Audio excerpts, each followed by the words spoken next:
Welcome back dear students. हम अपना chapter issue of share कर रहे हैं और आज इशू ऑफ शेयर में हम टॉपिक करेंगे री इशू ऑफ शेयर। री मीन होता है अगेन, मीन्स दोबारा से हम इशू कर रहे हैं अपने शेयर को। री इशू ऑफ शेयर टॉपिक कब आता है ये याद रख लेना, जब शेयर फॉरफिट हो चुका होता है, मीन्स जब शेयर जब्त हो चुका है और उसी शेयर को जब दोबारा से इशू किया जाता है उसको बोलते हैं री इशू ऑफ शेयर। अब देखना है, एक बात ध्यान से समझना, जो ये री इशू है ये पार पे हो सकता है, री issue at premium and re issue at discount. नई बात क्या है बेटा, देखो जब ओरिजिनली शेयर इशू होते हैं वो कभी भी डिस्काउंट पे इशू नहीं हो सकते, बट अगर शेयर फॉरफिट हो चुके हैं और उनको अब री इशू किया जा रहा है तो वो डिस्काउंट पे री इशू हो सकते हैं। तो ध्यान रखने वाली बात यह क्या है, शेयर रीशू हो सकते हैं बट स्टार्टिंग में नहीं, means originally share reissue discount पे नहीं हो सकते, रीशू के टाइम शेयर डिस्काउंट पे इशू हो सकते हैं। ये बात आप याद रखोगे। अब आप एक बात ध्यान रख लेना, जब शेयर फॉरफिट होते हैं तो उनको दोबारा से री इशू किया जा सकता है और री इशू करने के तीन तरीके हैं, at par, at premium and at discount. तो एक क्लियर सी लाइन बन रही है, once the share are forfeited, these shares can be reissued at par, at premium and at discount। ये तीनों ऑप्शन हमारे पास होते हैं। अब देखना एक बात, पहले ये बता रहा हूं मैं, री इशू एट पार की क्या एंट्री बनेगी। देखो शेयर फॉरफिट हो गए और री इशू कर दिए, मीन्स किसी और को वो शेयर दोबारा से दे दिए। कंपनी करती क्या है, देखो किसी बंदे को मान लो शेयर इशू कर रखे हैं और वो फर्स्ट कॉल और सेकंड कॉल पे नहीं कर पाई, तो उसको कंपनी पहले तो वही बोलेगी कि शेयर जो हमने आपको इशू कर रखे हैं फर्स्ट और सेकंड कॉल के पैसे पे कर दो। और मान लो वो अभी भी पे नहीं कर रहा है तो उसके शेयर को फॉरफिट कर लेते हैं। फॉरफिट करने के बाद उन्हीं शेयर को, जो उसके शेयर फॉरफिट हुए हैं, किसी और को इशू कर देते हैं, वो हो गया रीशू। अब रीशू एट पार हो सकता है प्रीमियम एंड डिस्काउंट। एग्जांपल, मान लो कंपनी ने जब शेयर फॉरफिट किए हैं, वो शेयर 100 फॉरफिट किए, मिस्टर एक्स के 100 शेयर फॉरफिट किए जो इशू हुए थे at the rupees of 10 each. वो नहीं दे पाया वही पैसे फर्स्ट और सेकंड कॉल के, तो उन शेयर को वापिस से कंपनी किसी और को रीइशू कर देगी फॉरफिट करने के बाद। तो अब कंपनी के नज़रिए से समझना, जब कंपनी शेयर को वापिस से किसी और को री इशू कर रही है, तो जब कंपनी शेयर इशू करेगी दोबारा से, तो क्या कंपनी के पास पैसे नहीं आएंगे? बिल्कुल आएंगे। तो पैसे आएंगे तो क्या लिखेंगे, बैंक अकाउंट डेबिट, और जब पैसा आता है शेयर कैपिटल इंक्रीज हो जाती है, ऐसे लिखेंगे bank account debit to share capital. Sir amount कैसे लिखेंगे, मान के चलना ये 100 शेयर रीस हुए हैं 100 के हिसाब से, ये at the rate of 10 each. पहले भी देखो, अब 10 वाले 10 में हो गए ना, तो ये इक्वल वैल्यू पे हो गई। जब ओरिजिनल इशू हुए थे वो भी 100 पे हुए थे और रीशू भी 100 शेयर हुए थे 10 के हिसाब से, अब रीशू भी 100 शेयर हो रहे हैं 10 के हिसाब से। तो ये पार वाली सिचुएशन बन जाएगी, एंट्री बन जाएगी bank account debit to share capital. Entry 100 into 10 और 100 इंटू 10 करके लिखते हैं। क्लियर है ये बात। अब री इशू एट प्रीमियम करेंगे हम, री इशू एट प्रीमियम। ये देखो क्या है, ऐसा हो सकता है कि जो ये 100 शेयर थे जो ओरिजिनली जब इशू हुए थे ये 10 के हिसाब से हुए थे, और जब ये री इशू हो रहे हैं 10 के हिसाब से नहीं हो रहे, अब ये 12 के हिसाब से हो रहे हैं। मान के चलना कैसे रीशू हो रहे हैं, एट द रेट ऑफ 12। अब आप ही बताओ, क्या ये केस प्रीमियम वाला नहीं बन गया है? अब ये प्रीमियम वाला केस बन गया तो एंट्री क्या होगी, देखो पहली एंट्री आप जैसे पहले एंट्री लिखी थी ऐसे लिखोगे, bank account debit to share capital to, क्या अब की बार प्रीमियम पे इशू हुए हैं, और आपको भी पता है कि प्रीमियम हमारे लिए फायदा होता है, हमको ना कंपनी मीन्स कंपनी के लिए फायदा होता है, और फायदा किस साइड जाता है, क्रेडिट साइड। तो क्या लिख दोगे, to security premium reserve. Clear है ये बात। अब देखो 100 इंटू 12 के हिसाब से इशू हुए हैं, ये अच्छा इंसान होता है, इसको अपने आप से मतलब है 100 × 10 हो जाएगा, और ये 100 × 2, ऐसे अमाउंट आपको लिखनी है। ये प्रीमियम वाला केस है। अब नेक्स्ट केस हम कौन सा करेंगे, जब रीइशू हो रहे हैं एट डिस्काउंट। दोबारा से देखो, ये जो ओरिजिनली शेयर इशू हुए थे 100 शेयर 10 के हिसाब से, अब वो रीइशू हो रहे हैं 10 के हिसाब से हो जाते तो वो पार वाली की सिचुएशन बन जाती, 12 के हिसाब से हुए तो प्रीमियम। अब मान लो वो एट द रुपीज ऑफ 8 हो रहे हैं, तो आप ही बताओ क्या यह डिस्काउंट नहीं हो गया? बिल्कुल हो गया। तो इसकी एंट्री क्या करनी है वो देखते हैं अभी। देखो बेटा, bank account debit to share capital, ये अच्छा इंसान आपको पता है, ये तो 100 × 10 से मल्टीप्लाई कराएगा। ठीक है, यहाँ पर क्या आएगा 100 × 8, भाई कितना पैसा आया है, 100 × 8 के अकॉर्डिंग पैसा आया है, और ये अच्छा इंसान है।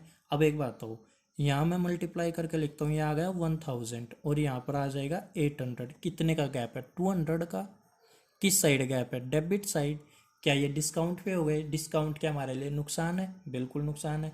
तो यहाँ क्या लिख देना चाहिए, डिस्काउंट।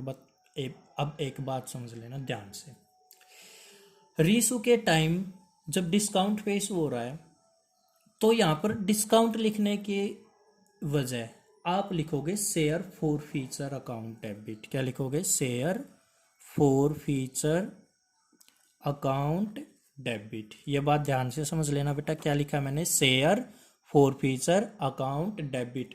वैसे क्या लिखा जाना चाहिए, आप क्या सोच रहे होगे, यहाँ पर डिस्काउंट लिखा जाना चाहिए, बट आप क्या लिखोगे, फॉर फीचर लिखोगे। सर क्यों लिखेंगे, इसका लॉजिक अभी आगे आएगा बेटा, अभी के लिए याद रख लेना, डिस्काउंट की जगह यहाँ पर क्या लिखा जाता है, फॉर फीचर लिखा जाता है। अब सुनो ध्यान से एक बात, एक क्वेश्चन बनाता हूँ मैं पूरा, उस क्वेश्चन को हम एट पार, एट प्रीमियम और एट डिस्काउंट वाला तीनों केसेस करेंगे हम। इसमें एक और एंट्री होनी है, पहले वो समझ लो फिर करेंगे। एक और एंट्री होगी जो शेयर फॉरफिट हुए ना, share forfeiture account debit to capital reserve, एक ये और एंट्री होनी है। कौन से केस में होनी है सर ये एंट्री? ये एंट्री क्यों हुई है बेटा, इसको मैं अभी क्वेश्चन के थ्रू समझाऊंगा। ठीक है, चलो अब करते हैं स्टार्ट एक बार। देखिए बेटा, ये क्वेश्चन है, मिस्टर अशोक है जिसके पास 500 शेयर है, वो फेल हो गया पे करने में both the calls, means first और सेकंड कॉल वो दोनों नहीं पे कर पाया। फिर पे क्या कर दिया होगा उसने, अप्लीकेशन एंड अलॉटमेंट। उसके शेयर फॉरफिट हो गए, ही शेयर वर फॉरफिटेड। ठीक है बेटा, आपको पता होना चाहिए जब शेयर फॉरफिट होते हैं उसी के बाद ही क्या हो सकते हैं, रीइशू।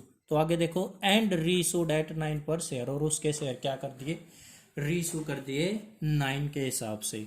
अब देखो 500 शेयर है उसके पास 10 के हिसाब से, सर 10 कैसे आया, 3 और 3 6 और 2 और 2 4, 6 और 4 10, मीन्स टोटल कितने आने थे, at the rate of 10 each share पैसे आने थे। और जब उसके शेयर फॉरफिट हो गए, जब वो फर्स्ट और सेकंड कॉल नहीं दे पाया, मीन्स फर्स्ट और फाइनल कॉल वो नहीं दे पाया, तो उसके शेयर फॉरफिट कर लिए। फॉरफिट करने के बाद रीइशू कर दिए, किस हिसाब से, 9 के हिसाब से। आप मेरे को ये बताओ, ये रीइशू एट पार हुआ है, प्रीमियम या डिस्काउंट? क्लियर सी बात है बेटा, 10 के अकॉर्डिंग पहले इशू हुए थे, और अब जब रीइशू हुए हैं 9 के अकॉर्डिंग हुए, इसका मतलब ये डिस्काउंट पे रीइशू हुआ है। किस पे हुआ बेटा, डिस्काउंट पे। पहले तो आपको ये समझना है। अच्छा देखो,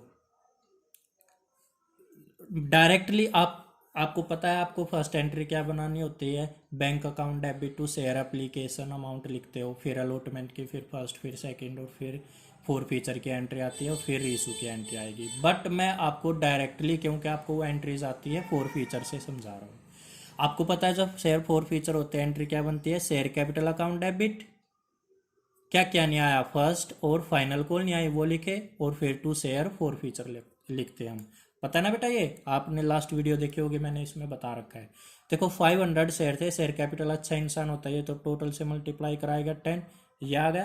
क्या क्या नहीं दिया भाई, फर्स्ट कॉल नहीं दिया और फाइनल कॉल, 500 इंटू 2, 500 इंटू 2, ये आ गए 1000। शेयर फोर फीचर में क्या लिखोगे आप, देखो जो आ चुका है वही तो जब्त होता है ना। तो यहाँ पर अमाउंट कैसे लिखी जाती है, क्या क्या आ चुका है, एप्लीकेशन और अलॉटमेंट, मीन्स 500 इंटू 3, ये आ गया, 500 इंटू 3, ये आ गया, ये हो गया 1500, ये भी 1500, टोटल करो 3,000, तो ये अमाउंट आ गई 3,000। एक तो ये तरीका। दूसरा क्या, इस 5,000 में से ये भी माइनस करो, ये भी माइनस करो, कर दो बेटा माइनस। 5,000 में से 1,000 और 1,000, 2,000 माइनस करोगे 3,000 आएगा। दो तरीके से अमाउंट आ सकते हैं। ये तो आप लास्ट क्लास में भी, लास्ट वीडियो में भी देख चुके हो ऐसे क्वेश्चन। तो अब देखो जो आज आपने नया सीखा वो क्या है। उसके शेयर क्या हो गए, रीस हो गए 9 के हिसाब से। बेटा जब रीस होंगे कंपनी के पास फिर से पैसा आएगा, और जब कंपनी के पास फिर से पैसा आएगा तो बैंक अकाउंट डेबिट। क्यों? क्योंकि बेटा बैंक मीन पैसा, यहाँ पर बैंक का मतलब क्या है, पैसा। पैसा जब आता है डेबिट होता है। क्यों होता है सर? रियल अकाउंट का रूल होता है डेबिट व्हाट कम्स इन। तो आ गया ना, देखो बैंक अकाउंट डेबिट। सर किस हिसाब से आया? 500 इंटू 9 के अकॉर्डिंग आया, तो 500 इंटू 9 4,500। टू शेयर कैपिटल, पहले ये एंट्री लिखोगे।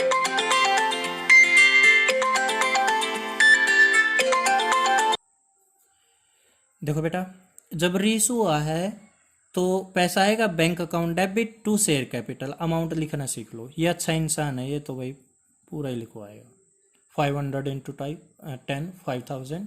ये जितना एक्चुअली में आया 500 इंटू 9 के अकॉर्डिंग आया, तो इसको मल्टीप्लाई किया 4,500, यहाँ पर 5,000। सीधी सी बात है, 500 रुपये का क्या हुआ है, डिस्काउंट। बट यहाँ पर डिस्काउंट नहीं लिखा जाता, क्या लिखा जाता है, share for future account debit. Clear है ये बात अभी? अब ये एंट्री समझो, ये कैसे आई, share for future to capital reserve. देखो एक बार यहां से समझो एक बार। जब कंपनी ने मिस्टर अशोक के 500 शेयर फॉरफिट किए हैं, मीन्स देखो वो अप्लीकेशन अलॉटमेंट दे चुका है, ये नहीं दे पाया। जब ये नहीं दे पाया तो उसको क्या पनिशमेंट मिली, जो वो दे चुका पहले एप्लीकेशन अलॉटमेंट वो भी कंपनी ने जब्त कर लिया। मीन्स कितना पैसा जब्त कर लिया, 1,500 ये 1,500 ये 3,000 रुपया कंपनी ने जब्त कर लिया। अब कंपनी के नज़रिए से समझो, जब कंपनी ने ये 3,000 रुपये जब्त किया, क्या कंपनी का तो फायदा नहीं हो गया? कैसे हो गया सर? क्योंकि कंपनी ने फिर यही शेयर 500 वाले शेयर, जो 500 शेयर फॉरफिट किए हैं, किसी और को री इशू कर दिए। मीन्स पहले तो इन पे भी पैसे कमा गई कंपनी यहाँ तक का, और बाद में फिर से दूसरे को बेच दिए, फिर उससे भी पैसे कमा लेगी। तो आप ही बताओ, जो ये कंपनी को मिल चुका था अशोक की तरफ से, ये कंपनी को फायदा हो गया ना। और फायदा किस साइड जाता है, क्रेडिट साइड। तो जो ये फॉर फीचर में 3,000 रुपये यहाँ पर आया हुआ है फॉर फीचर अकाउंट में, ये कंपनी का क्या है, फायदा बेटा। मीन्स जब फॉर फीचर वाली एंट्री करते हैं और वहाँ पर जो फॉर फीचर में आता है वो कंपनी को क्या लगता है, बेनिफिट। कंपनी के लिए क्या होता है, वो फायदा, और फायदा आता है क्रेडिट साइड। ठीक है।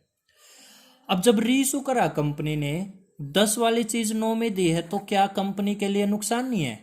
कितना नुकसान है देखना है यहाँ पर, 500 रुपये का। मीन्स अब देखो फोर फीचर के अकॉर्डिंग यहाँ पर फायदा हुआ 3,000 का, और यहाँ पर नुकसान कंपनी का हो गया 500 का। एक्चुअल फायदा बताओ कंपनी को कितना का हुआ, कितने का हुआ? कंपनी को भाई फायदा हुआ है 3,000 का, ठीक है। कंपनी को नुकसान हुआ है 500 का, 500 का। इसका मतलब 3,000 में से अगर मैं 500 माइनस कर दूं, एक्चुअल फायदा कितना हुआ कंपनी को, 2,500 का। क्लियर है ये बात? अब सुनो, ये फायदा कहाँ पर रखते हैं कंपनी? कंपनी को जो भी फायदा होता है वो रखा जाता है कैपिटल रिजर्व में। कहाँ पर रखा जाता है, कैपिटल रिजर्व में। तो जो ये शेयर फॉरफिट करके 2,500 रुपये का फायदा हुआ, वो कहाँ पर रख रही है कंपनी, कैपिटल रिजर्व में। ये 2,500 कैसे आया, आ गई ये बात समझ में? ठीक है बेटे। तो ये हमारा फॉरफीचर और रीइशू एट डिस्काउंट वाला केस है। नेक्स्ट देखते हैं, फॉरफीचर और रीइशू कर रहे हैं एट पार। एट पार कर रहे हैं तो मान लो यहाँ पर मैं 10 कर दूं, रीइशू कैसे हुआ है, एट पार। तो एंट्रीज इसे मैं बता देता हूँ कैसे बनेंगे, बस ये नहीं आएगा बेटा, ये एंट्री नहीं आएगी। और यहाँ पर 9 की जगह क्या आ जाना चाहिए, 10, क्योंकि रेशो अब की बार मैंने क्या मान लिया, 10 के अकॉर्डिंग। तो यहाँ पर भी क्या आ जाएगा, 5,000, और यहाँ पर भी क्या आ जाएगा, 5,000। क्लियर है ये बात? फिर forfeiture to capital reserve में 2,500 आना चाहिए, नहीं, केवल यही तो रह गया फोर फीचर में, 3,000 रह गए ना। ठीक है, तो यहाँ 2,500 नहीं आएगा अब। अच्छा बेटा एक बात और, अगर ये रीशू 12 के अकॉर्डिंग होते, मीन्स 12 पे, अब ये प्रीमियम हो जाता, तो यहाँ पर एक एंट्री और लिखते, to share security premium reserve. Sir कितना, 500 इंटू 2 यहाँ हो जाता, 1,000 यहाँ हो जाता, यहाँ 5000, तो यहाँ टोटल कितना आ जाता फिर 500 इंटू 12, 500 इंटू 12, तो ये हो जाता हमारा 6000। ठीक है बेटे, ऐसे एंट्री करनी है। बहुत आसान सा टॉपिक आज का, ये कर लेना। अब मैं मोस्टली टॉपिक्स तो सारे कवर हो चुके हैं इस चैप्टर के, अब बड़े बड़े क्वेश्चंस की वीडियो बनाऊंगा जिसमें ये सारे मिक्स होके आएंगे, जिसमें शेयर फॉरफिट भी हो रहे हो, जिसमें शेयर कॉल इन एरियर भी हो, कॉल इन एडवांस भी हो, और रीसू भी हो, और रीसू एट पार, डिस्काउंट और प्रीमियम कैसे भी हो। तो ये सारे मिक्स होके अब क्वेश्चंस बनना स्टार्ट हो जाएंगे। टॉपिक्स ऑलमोस्ट सारे खत्म हो चुके हैं, छोटा मोटा एक आधा टॉपिक रहता होगा बेटा, वो क्वेश्चन से ही समझ में आ जाएगा। तो यहाँ तक आप ये मान के चलना आपका इशू ऑफ शेयर के टॉपिक्स खत्म हो चुके हैं, अब क्वेश्चंस रहते हैं मोस्टली, वो करना स्टार्ट करेंगे हम। मैं बड़े बड़े क्वेश्चन छाट के, और आपके जो स्पेशली डाउट्स आएंगे उनकी वीडियो बनाऊंगा। क्लियर है ये बात बेटा? ठीक है, thank you and have a nice day.